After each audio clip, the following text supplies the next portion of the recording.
함께 기도드리겠습니다.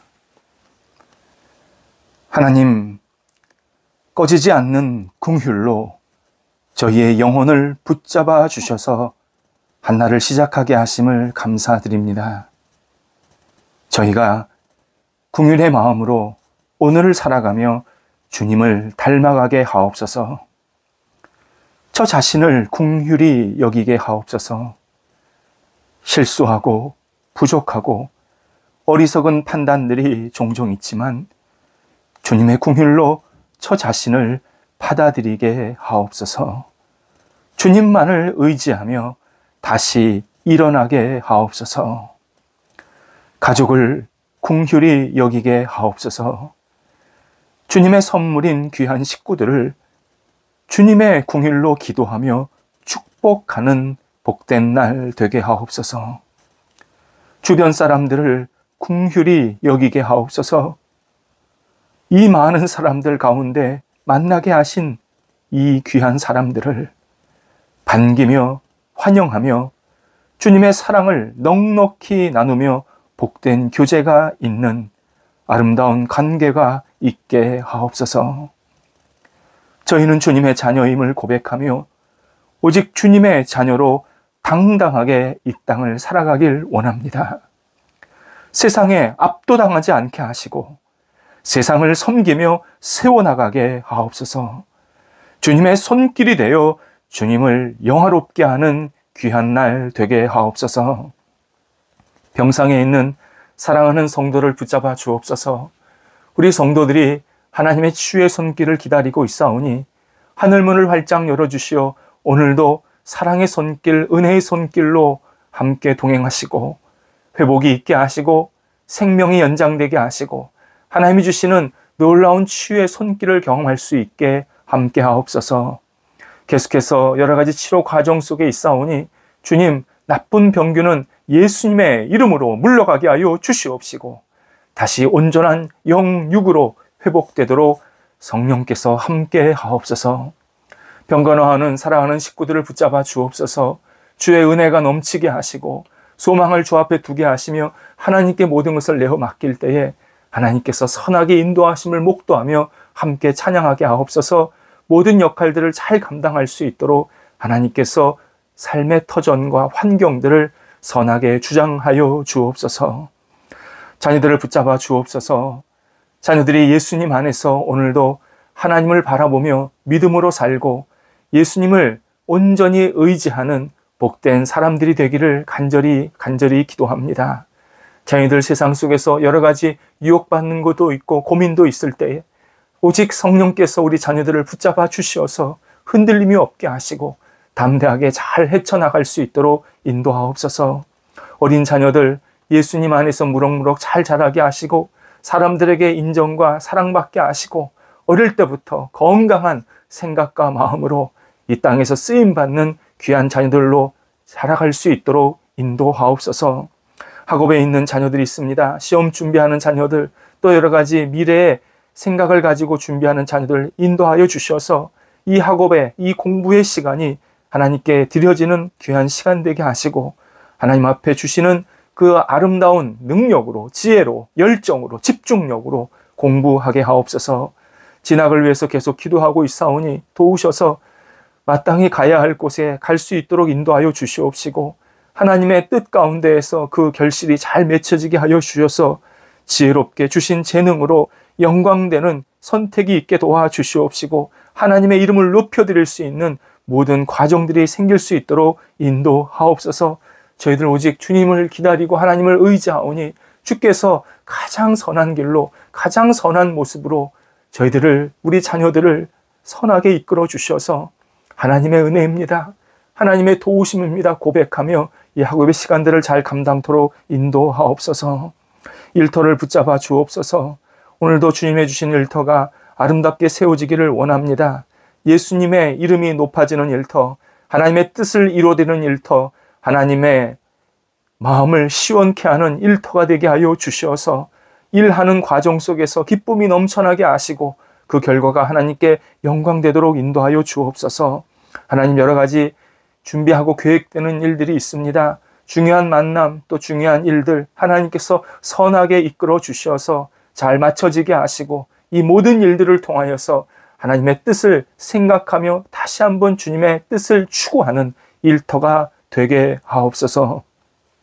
거래와 투자를 위해서 계속 기도하고 있사오니 도우셔서 좋은 거래, 좋은 투자가 계속 이루어지게 하시고 하나님 나라의 쓰임받는 교류가 우리 성도들 주변에 계속 일어나게 하여 주시어서 하나님 나라에 크게 쓰임받도록 함께 하옵소서.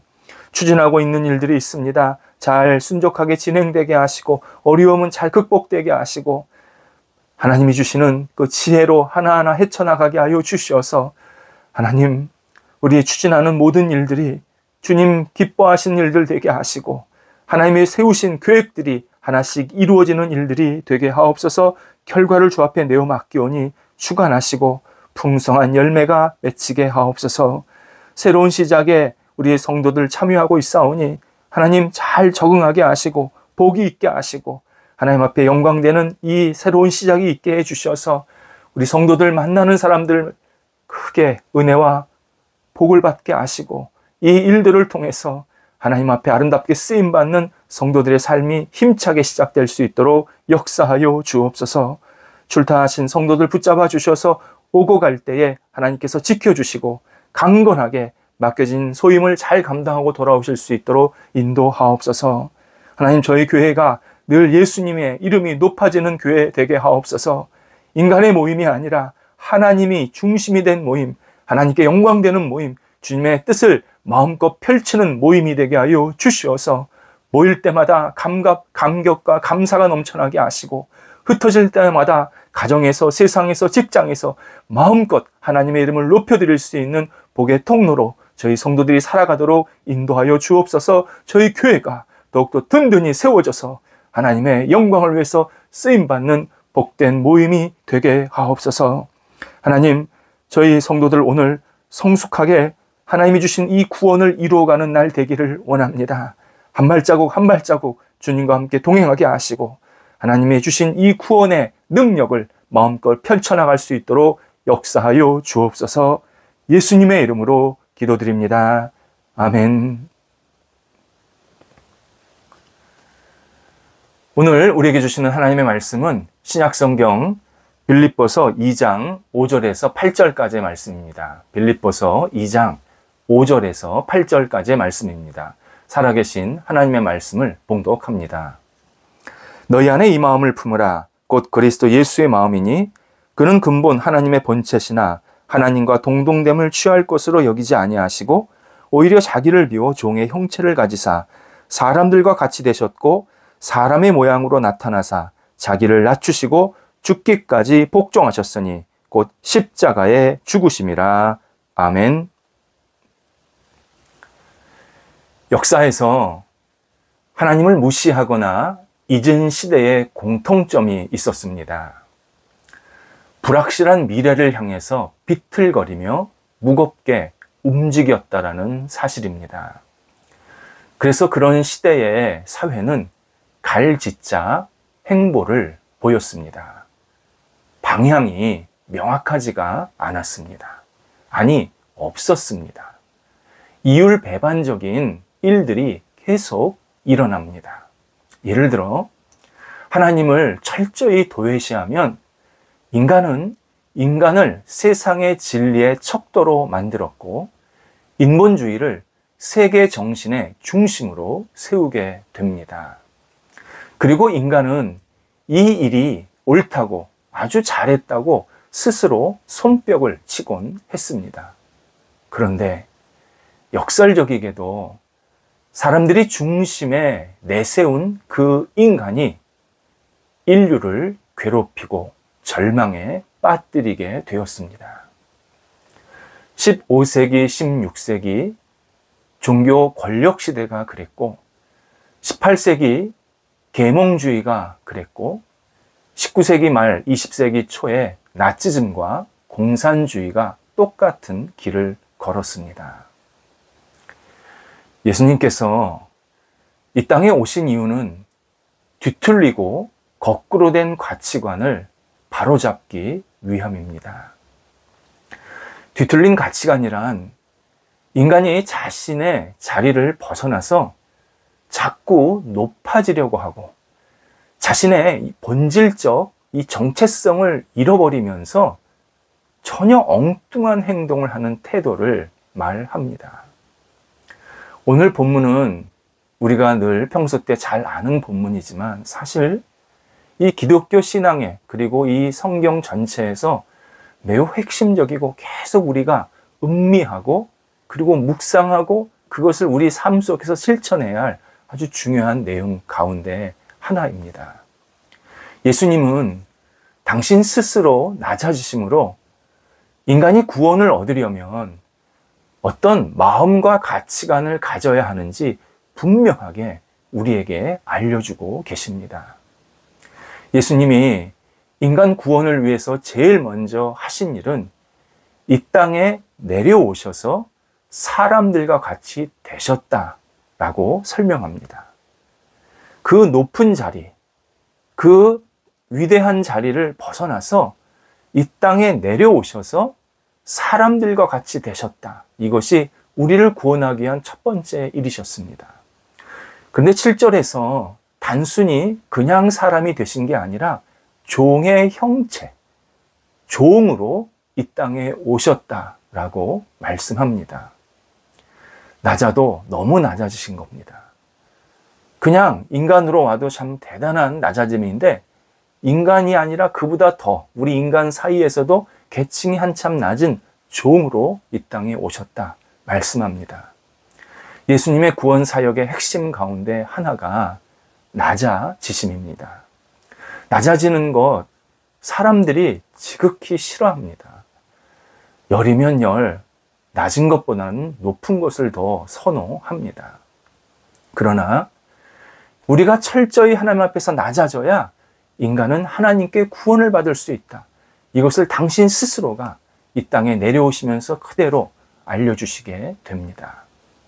그런데 그냥 예수님께서 낮아지시는 그런 흉내만 내신 게 아니라 십자가에 죽기까지 철저히 낮아지셨습니다. 종으로 낮아지는 것만 해도 대단한 거였는데 종보다 더한 이 십자가에 못 박혀 죽으시는 이 바닥 중에 바닥까지 내려오시게 됩니다. 예수님이 십자가까지 내려오신 것은 인간도 하나님 앞에서 저는 아무것도 아닙니다. 저는 하나님 앞에서 nothing, 0입니다. 흔적조차도 없는 존재입니다. 라는 이 분명한 정체성을 갖고 고백을 해야 우리 인간이 하나님 앞에서 의롭다고 인정받고 구원을 받을 수 있다라고 말씀하고 계시는 겁니다. 이 우리의 신실한 이 정직한 고백은 하나님을 존중하는 것 그런 태도인 동시에 인간 우리 존재를 아주 진실되게 인정하는 아주 올바른 태도입니다. 그래서 사무엘상 2장 30절에서 하나님은 나를 존중히 여기는 자를 내가 존중히 여긴다고 약속을 하십니다. 이 말씀이 뭐였냐면 너 스스로가 나 여호와 하나님 앞에서 아무것도 아니라는 사실을 인정할 때 그걸 나는 나를 존중하는 일로 생각한다. 이렇게 받아들이신다는 겁니다. 그래서 하나님이 그런 사람을 존중해 주시겠다 약속하십니다. 예수님은 인간을 행복하게 만들려고 구원하시려고 오신 것이 아닙니다. 구원의 목적은 인간의 잘못된 가치관을 바로잡고 인간은 철저히 낮아져야 하고 하나님은 철저히 높아져야 하고 그래서 인간이 하나님을 하나님으로 인정하게 만들기 위해서 이 땅에 오셨고 우리를 구원해 주시려고 하는 겁니다. 인간인 우리가 티끌처럼 정말 볼품없는 것을 스스로 깨닫고 하나님께 바짝 엎드릴 때 하나님은 우리를 귀하게 여기시면서 구원의 자리로 이끌어 주시고 하나님의 사랑스러운 자녀라고 인정해 주십니다. 하나님은 당신을 높이는 자들에게 풍성한 영적인 만족을 주십니다. 영적 만족을 얻은 사람은 무엇이 있어도 없어도 감사하게 되고 성장과 결실을 맺게 되면서 하나님의 영광을 위해서 정말 아름답게 헌신하고 쓰임받는 인생을 살게 만드십니다. 하나님의 영광과 이름을 위해서 헌신된 사람들의 공통점은 저는 하나님 앞에서 티끌입니다. 안개입니다. 하나님은 위대하십니다. 저는 하나님을 바라볼 수 없는 존재입니다. 이렇게 고백할 수밖에 없는 그러한 신앙 고백 위에 선 사람, 그 사람이 하나님의 영광을 위해서 쓰임받게 됩니다. 세상에는 하나님을 대상으로 해서 흥정하는 사람들이 너무 많습니다. 하나님을 믿지 않는 사람도 그럴 때가 많고요. 하나님을 믿는 사람조차도 계산기를 두드리면서 하나님, 제게 이런저런 성과를 주시면 제가 얼마를 드리겠습니다. 이렇게 약조를 합니다. 이것이 정말 하나님을 높이려는 행동인가? 아니면 나의 욕망과 편안함을 극대화하기 위한 노력인가? 우리는 스스로 진지하게 돌아봐야 합니다. 하나님은 이런 문제로 인간과 의논하지 않으십니다. 인간의 이런 생각에는 하나님의 어떤 선한 뜻과 계획도 들어있지 않습니다. 하나님은 우리의 소원보다 더 높아지셔야 합니다. 하나님은 우리의 계획보다 더 위대하셔야 합니다.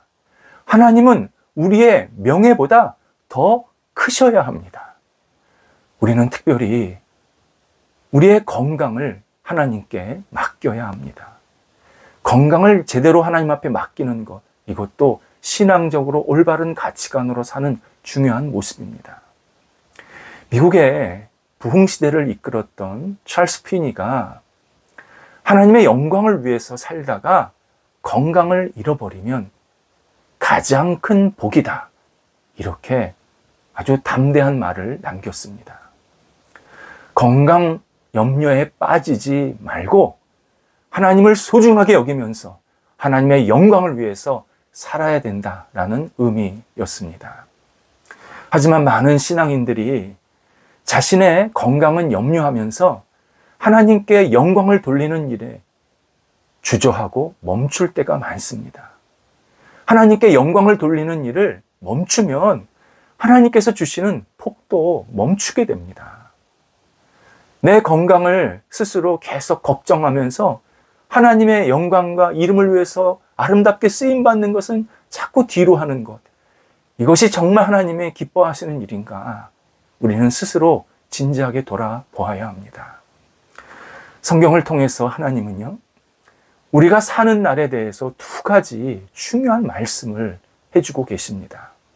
출애굽기 23장 26절에서 내가 너의 날수를 채우리라 이렇게 약속하십니다. 그 전에 나오는 내용이 하나님을 경외하고 섬기라 이런 말씀이 나옵니다. 하나님을 경외하고 섬기면 하나님은 우리가 살 날을 알아서 하나님이 알아서 계속 채워주시겠다고 말씀하십니다. 또 하나가 신명기 33장 25절에서 내가 사는 날에 따라 능력이 있으리로다 이런 말씀을 또 해주십니다. 이 말씀은 모세가 세상을 떠나기 전에 아셀 지파에게 주신 축복의 내용이었습니다. 아셀 지파가 하나님을 잘 경외하고 또 하나님을 잘 섬기다 보니까 하나님께서 그들에게 너는 더 큰 복을 받을 것이다. 그렇게 모세를 통해서 말씀하시면서 모세가 그들을 향해서 내가 사는 날에 따라 능력이 있을 것이다. 이렇게 축복을 해주는 겁니다. 하나님을 높이고 따르면 그냥 단순하게 잘 생활하는 연명 수준의 그런 생활이 아니라 능력이 넘치는 흔들리지 않는 정말 굳건한 영혼이 되게 해 주셔서 우리를 이 땅에서 하나님의 이름을 위해서 아름답게 쓰임받게 하시겠다. 분명하게 약속하고 계십니다. 우리가 건강하려는 이유, 하나님의 뜻을 이루고 하나님의 영광을 위해서 살려고 하는 동기에서 시작되어야 되는 것은 맞는 겁니다. 내 건강이 단순히 내 몸 잘 가꾸고자 하는 건강이라면 먼저 그의 나라와 의를 구하는 그러한 삶의 태도가 아닌 겁니다. 그래서요, 만약 어떤 의사가 우리를 진찰하더니 모든 일을 멈추고 건강부터 챙기세요, 이렇게 말한다면 신앙인들은 의사 선생님, 당신이 나를 알기 전에 나는 하나님을 먼저 알았습니다.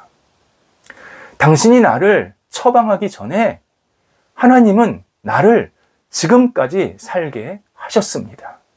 이렇게 좀 담대하게 말할 수 있어야 합니다. 우리는 처음부터 주님의 소유였습니다. 우리의 죄로 인해서 하나님을 떠났다가 예수 그리스도를 통해서 우리가 다시 하나님의 소유가 되었습니다. 그렇다면 내 건강, 내 생명 오직 하나님의 것입니다. 우리의 건강과 생명을 주님께 드리는 것이 마땅합니다. 주님께 우리의 삶을 드린 그러한 사람이 바로 신앙적으로 올바른 가치관으로 살 수밖에 없는 그러한 신실한 사람으로 세워지게 됩니다. 신앙적 가치관 다른 거 아닙니다. 내게 있는 모든 것, 정말 사람들이 그렇게 소중히 여기는 그 건강, 생명까지도 오직 하나님께 드리면서 하나님의 이름을 위해서 내 일생이 아름답게 쓰임받는 것, 이것이 형통한 인생, 형통한 사람의 모습입니다. 기도하겠습니다. 하나님, 저희가 살아있음이 하나님의 이름과 영광이 아름답게 드려지는 복이 되게 하옵소서. 저희들이 생각하는 건강, 저희가 생각하는 소중히 여기는 이 생명, 하나님의 것임을 고백하며 사나 죽으나 건강하나 아프나 오직 하나님과 함께 늘 동행하면서 하나님께 마음껏 쓰임받는 인생을 기대하며 매일매일 살아가도록 인도하여 주옵소서. 진정한 형통의 삶이 우리의 삶에 이루어지도록 인도하옵소서. 예수님의 이름으로 기도드립니다. 아멘.